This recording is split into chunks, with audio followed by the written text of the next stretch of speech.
and welcome to Filmme Talk, a podcast where two gals talk film, television, and everything in between the reels. I'm your host, Elena Melendez, head of marketing and a critic here at FullCircleCinema.com, and I'm joined here today by my ever-so-lovely co-host, Miss Josie Melendez, also a critic here at Full Circle Cinema. And we have a fun and a funky double feature tonight.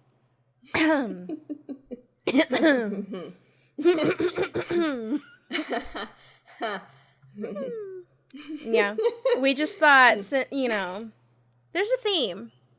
The theme is tomfoolery in cinema. And we just want to knock these out of the park while we can. So I'm sure you guys have guessed from the title that we're going to be discussing Ridley Scott's latest film, The Last Duel, starring Ben Affleck, Jodie Comer, Matt Damon, and Adam Driver, as well as Adam Driver. He's an honorary French at this point, after that. And we're also going to be discussing, of course, Edgar Wright's newest film, The Last Night in Soho. Is it the? No, it's just Last Night in Soho. There's no the. It's like we're combining them. The Duel and then Last They Night both in have Soho. last in their names. That means they're the same type of movie. That's what they have in common and nothing else, truly. We're going to get into it. So, yeah, for those of you who don't know, because apparently these kind of flew under the general radar of a lot of audiences because of, like, you know, more low-key marketing. And in my opinion, The Last Duel's marketing was not good. Like, you know, completely ignoring the movie. We're gonna criticize the movie, but I'm a marketing major. If you're gonna market a movie, I don't think you should do it like that. Because you were really, really selling something that was just not there. And especially the cuts. A lot of the cuts just made it seem like this gladiator type of business with like fights and everything. And honestly, the film is kind of weird with the way they try to tell it. It tries to be an epic. Yeah, and it definitely halts the story a lot. So I can see how a lot of people would have gone into it and been like, this is not what they sold me. So I don't like it. And for this one, it's definitely one of those cases of word of mouth because, again, marketing did not do the film justice. Or, I mean, let's use that lightly, do the film justice. But you get what I mean. The marketing does not represent what it was supposed to be. And it wasn't selling you what it was. Exactly. A bit snake oilsman. Yeah, and then the other part is that there barely was marketing to begin with. I mean, if you're on film Twitter, sure, but not everyone's on film Twitter. Mm-hmm. And yeah, so this film is one that would have probably have done better through word of mouth, but again, the word of mouth was not the best. Because again, not everyone is on film Twitter, and film Twitter seems to be liking this film, but... Yeah, it's a little bit divided. Definitely not as divided as Last Night in Soho, which is interesting. But we're going to get into it. For those of you who do not know, The Last Duel is a movie directed by Ridley Scott, who's also directing the upcoming film House of Gucci with Adam Driver, as well as Lady Gaga. How stacked? How? Because it got stacked because of the pandemic. No, but the thing is that Ridley Scott, how'd you go from one thing to House of Gucci, where I'm still holding my reservations on that one, though I will say that the last trailer is doing it a little bit more justice because it feels like it's going to be camp. So hopefully they play into that more. If they do and they don't take it too seriously, then sure. Because if it's too Oscar baity, I'm not convinced. It's trying to be a little Star is Born. It might be. I don't know. I have that vibe. I'm excited to see it, but it's not because of Ridley Scott. Okay. It's because I'm a little monster. Exactly. That's about it, which is incredible because the marketing for that movie is basically depending on Lady Gaga. Because Lady Gaga uploaded, I mean, not Lady Gaga herself, her official YouTube channel has the trailer. They uploaded the trailer there too, and I'm like, they're trying to get the monsters. They're getting the monster hive there, and it's going to work. Okay. A Star is Born, you know, kind of slayed when it came out, and that was a good movie. I think Star is Born is good. Not many faults, and very critically acclaimed. But we're not talking about A Star is Born. I digress. Ridley Scott, I kind of stopped questioning his Mm-hmm. range just after Aliens. He can kind of do a little bit of everything. I mean, he did The Martian. He did Aliens. He did freaking Last Duel, and now he's doing House of Gucci. He just kind of does whatever. He's just kind of, yes, I am a director, and I'm going to do this now. That's about it. Yeah. Whether or not it plays out well for him, it depends. And I personally think it did not play out as well as he really thought it was with this film. No. And again, it's a film that the marketing slogan, all caps, the true story of a woman who defied a nation and made history.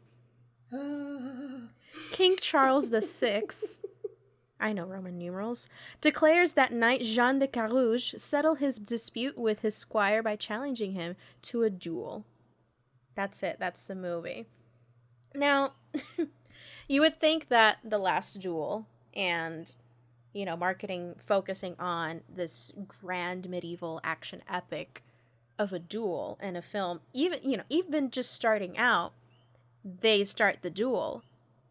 So it really kind of sets this tone of, I'm going to see some, Robin Hood shit. That's what, like, it's kind of that Russell Crowe kind of level movie. And it just really wasn't. But that's more based on expectations rather than the quality here.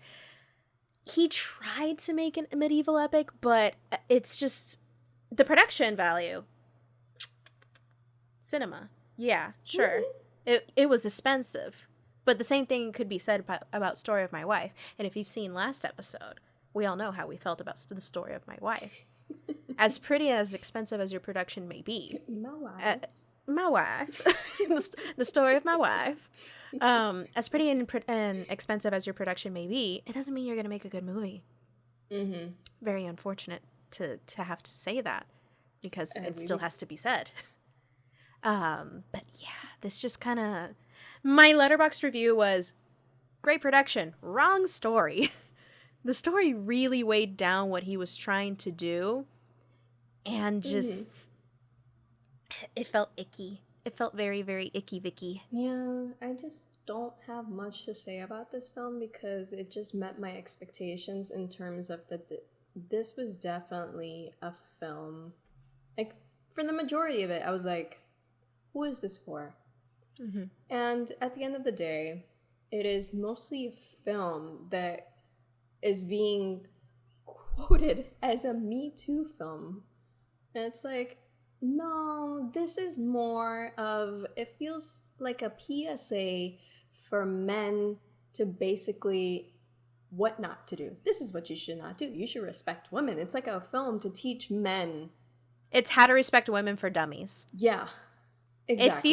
It feels insulting to men's intelligence, low key. Like, we're down to there. At least I think. I mean, to call this a Me Too movie is also super insulting, but there's layers to this. Like, literally, layers. It's not even from her point of view, and yes, we have that one point of view, but it wasn't enough because you're still focusing on the men. It's like you're trying to... I'm frustrated. I'm heated. She's heated. It's like you're trying... It's like usually when these cases happen where it's like, let's take into consideration all the people that were involved. And it's like, no! It gets to that point. It is just simply like, that. Specifically with this story, we know how it ends. We know what happens. We know everything about this story according to the source material. You have the source material there.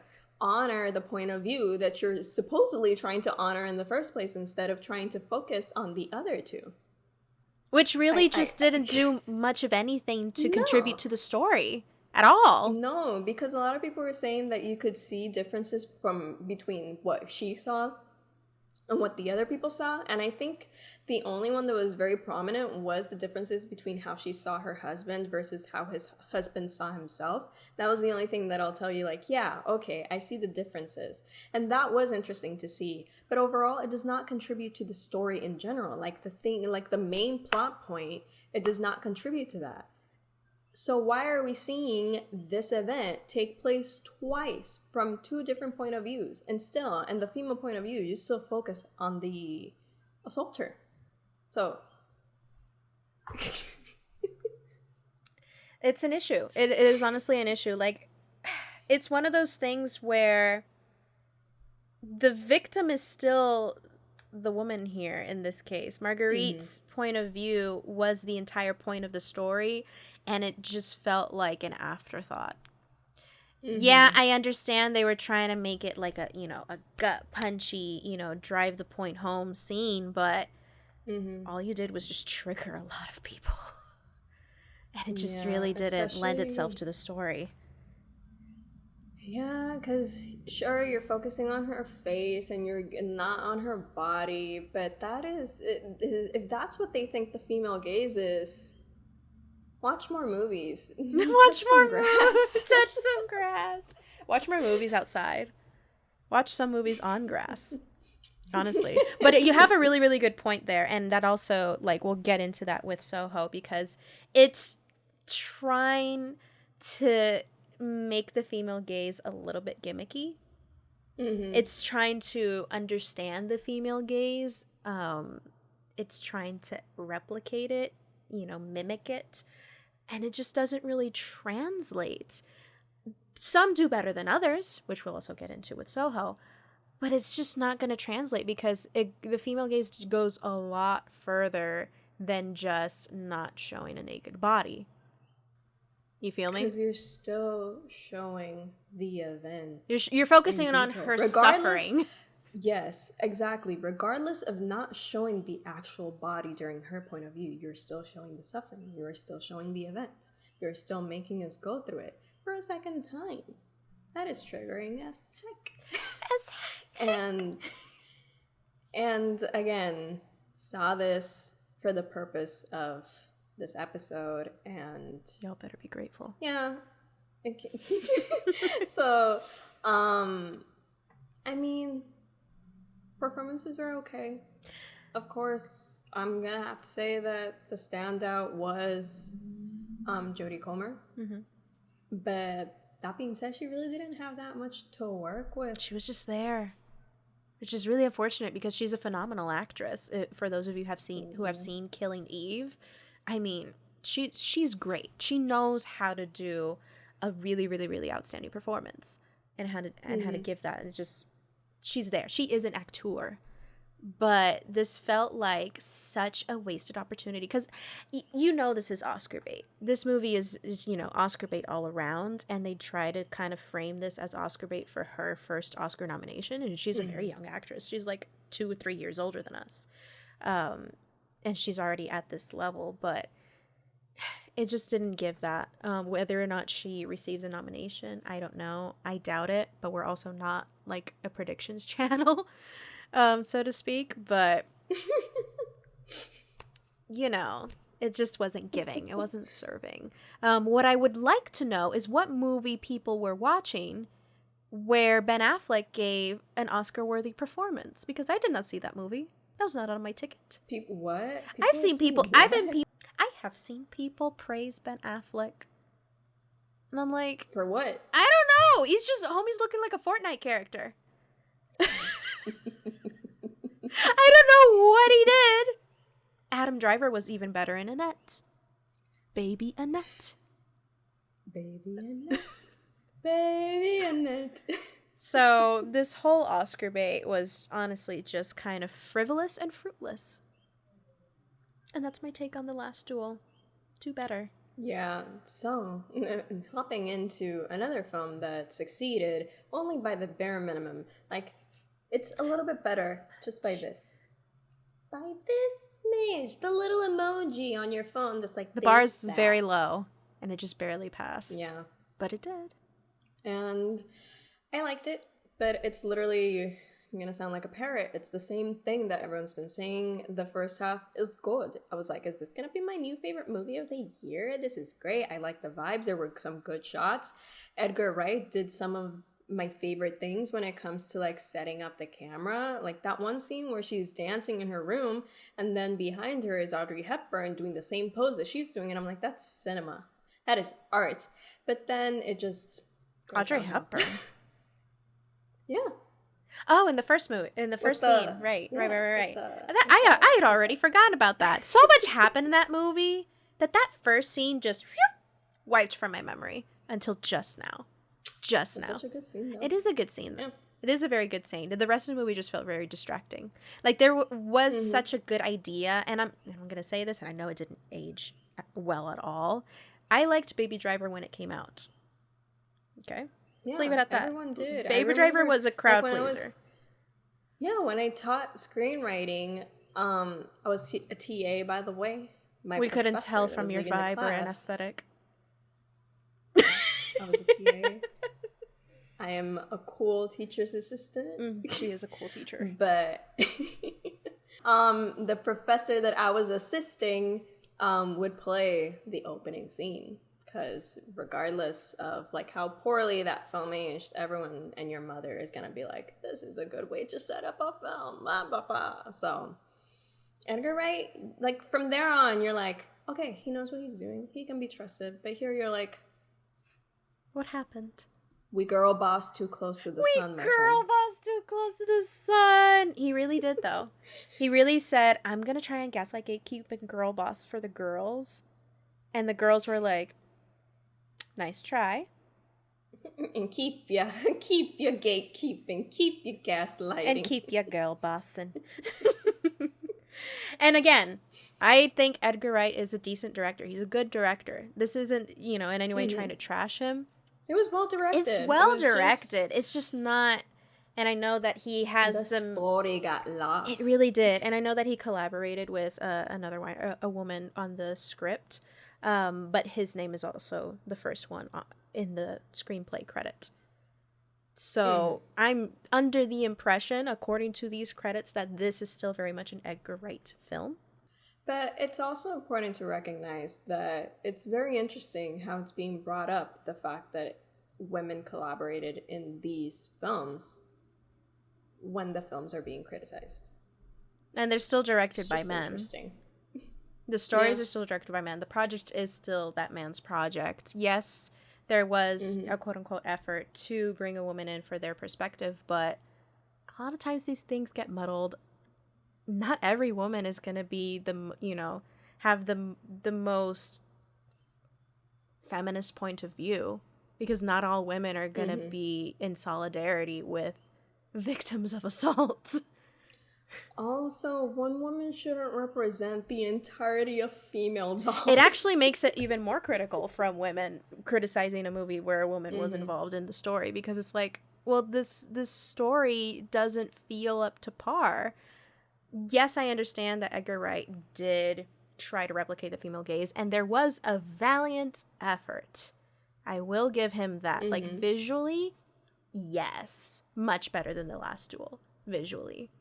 But it's so stylish. It's so caught up in its aesthetic that it gets lost. Because also the aesthetic got very repetitive after a while. We got the point. It got repetitive, and it just... after a while, and I feel like this happened with, for me at least, it happened a little bit with Dune, where what the tricks that were impressive at first, you kept using them the same way again and again, and it just it lost its luster. Some people don't really notice that, and some people are just like, hey, it was consistent throughout. That's cool, that's fine. I got bored with the style. Both with Dune and Soho. Like, it just kind of felt like, okay, we get it. Cool. Where's the point? Like, I feel like that first half of the film, though it is the better half, it kind of, considering the context of that last bit of the film, of the story, that first half felt like it was overextended. Like, it just wanted to utilize exposition for stylish sake, for the sake of style. There we go, English. And it just, again, was repeating itself. We get it. She's the kid from Sixth Sense who's going to, like, a Hallmark movie style, like, high school college of fashion, where apparently people still bully That was each another other. thing. It felt, yeah, because I'm pretty sure there are people that will wish you harm, but the way that it was written was very early 2000s, kind of like what was that movie with Freaky Lindsay Friday? Lohan and Megan Oh. Fox? No, Megan, drama queen, I think teenage so, drama yeah. queen. Confessions of a Teenage Drama Queen? That one.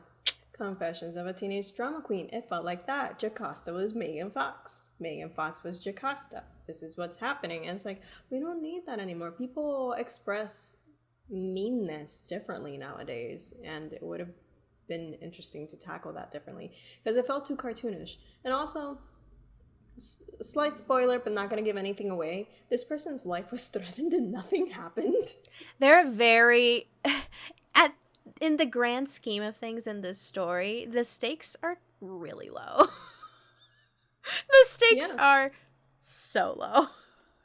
Everything just kind of resolves itself for a happy ending. It's at that one, it's at that one moment where these monsters, because the film has a monster. It's a creature feature. These monsters.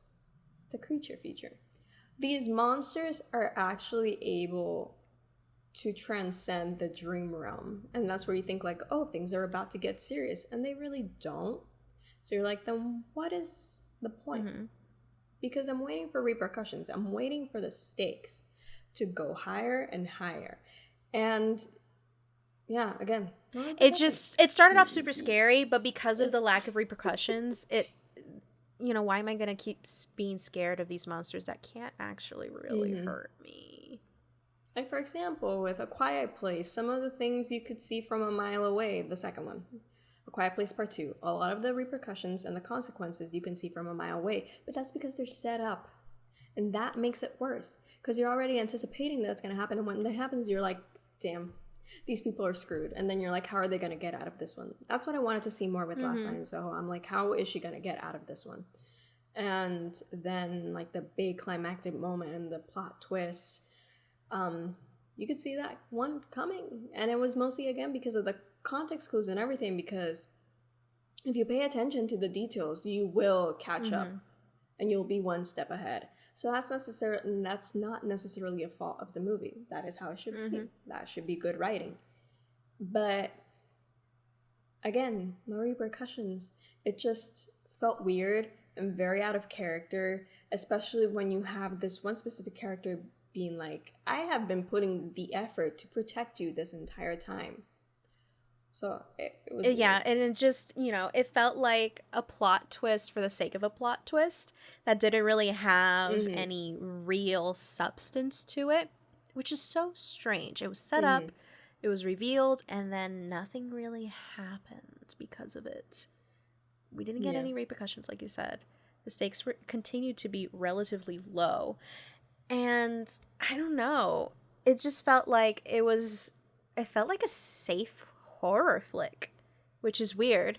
It was a very safe horror film, especially at the end where, again, no spoilers, but my boyfriend saw it with me and he said, that was a feel-good ending. And I'm like, I don't feel good about any of this at all. Exactly. It feels like, again, you said Hallmark and everything. It feels like está bien planchado. It's very ironed out. And you're like, what was the point of all this? Because you get the message of the film at the beginning, and then for the rest of it, you're like, itself. Then why am I here? Yes. Either way, it's very stylish. It's very nice to see the camera movements and everything. All the technicalities, the production design, all of those aspects are very delightful and fun to see. It's just a story that could have had a little bit of more fine-tuning. Exactly. It was genuinely just that. And yes, it does get cheesy, it does get campy, but if your story is like, if you're nailing the subversions that you are so desperately trying to jam into the story, then hell yeah, it's a banger. I really wanted to, I have been anticipating this movie for like a year. And I haven't had that great luck with a lot of these movies that, Film Twitter has been anticipating lately. Like Dune, I wasn't in love with Dune, wasn't in love with Soho. I wasn't really anticipating The Last Duel, but you catch my drift. What really surprised me was that I saw Venom Let There Be Carnage at the beginning of the month, and of October. I saw like a bunch of movies in October, and Venom was the most fun I had at that movie theater in all of October. I kid you not. Venom was the best movie I saw. I'm just saying. Anyways, is there anything else you would like to add on Soho? Watch it if you want. If you really want to watch it, go ahead and watch it. It's a fun film to watch in terms, again, about the technicalities. And performances are nice. They were committed. They actually had something to work with, so it was entertaining to watch them. Yeah, it's campy. A lot of people are loving it. It has cheap thrills. Form your own thoughts. Now, yeah, it has cheap thrills. It just becomes kind of a fun house by the end of it. And you're like, no, you were onto something that wasn't taking itself too seriously. But then you were like, I don't care anymore. Go mad. And it's like, no, let's tone it down just a little bit. But again, watch it if you want to. Form your own opinion. Now, The Last Duel, esos son otros 20. You can throw The Last Duel in the trash. I'm sorry. Sorry. I'm sorry. Sorry to this man. Sorry to this film. It could be playing down the street and I wouldn't know a thing. Absolutely not. No. You can throw it away. I hope the Oscars throw it away because it's just... If you're going to give anybody technical Oscars, just give it to Dune. You don't have to give anything to The Last Duel. Seriously. You don't. Dune already, set its brand. Dune is going to It's going to sweep. Or is I would it? love to. Or is it? As technically spectacular as Dune was, I know this is not a Dune review, I would love to see some surprises. I would love to see some underdogs. But, the season's not over. The season is just beginning. Your Spencer review just came out today. Today being the day that we filmed this, so links down below. If any of you were wondering about Pablo Larraín's new film Spencer, starring Kristen Stewart, it's been very buzzy. Miss Josie here has written a review before the movie comes out, which is this Friday, right? Same day as Eternals.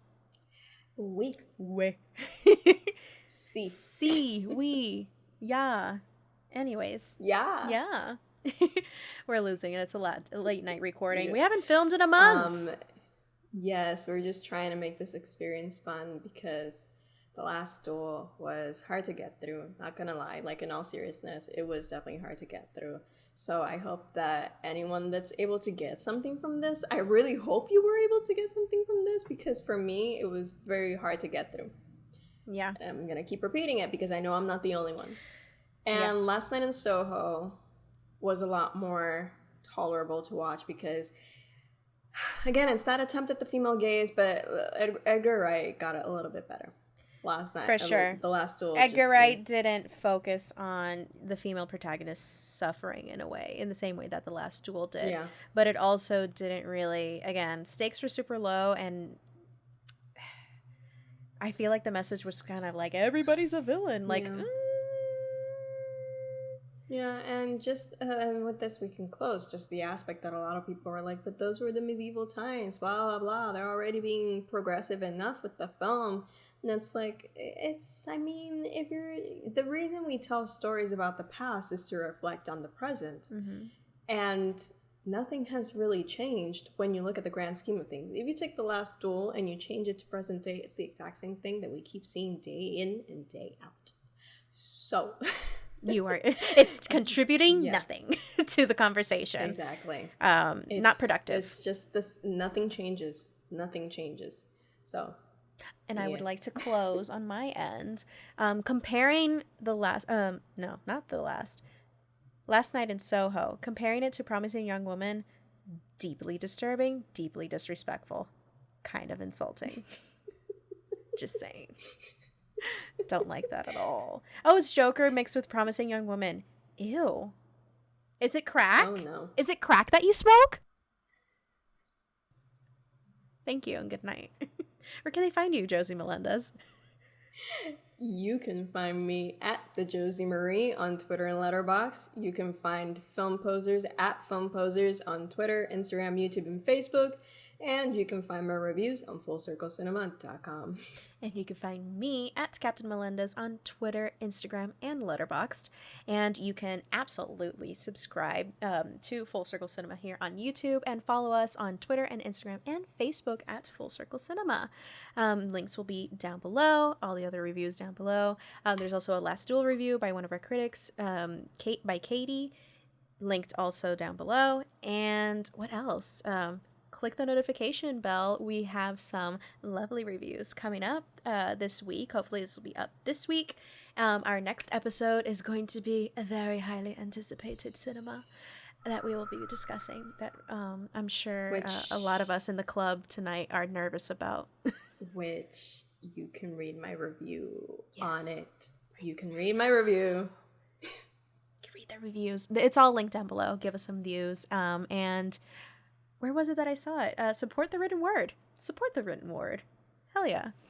And have a lovely, lovely week and keep watching movies. And what was it that you were saying? What did you go for as for Halloween? Me? Yes, you. Oh. I was Ted from Bill and Ted. And what were you saying? What were you saying to the people? Be excellent to each other. Thank you very much. Have a good night. Bye.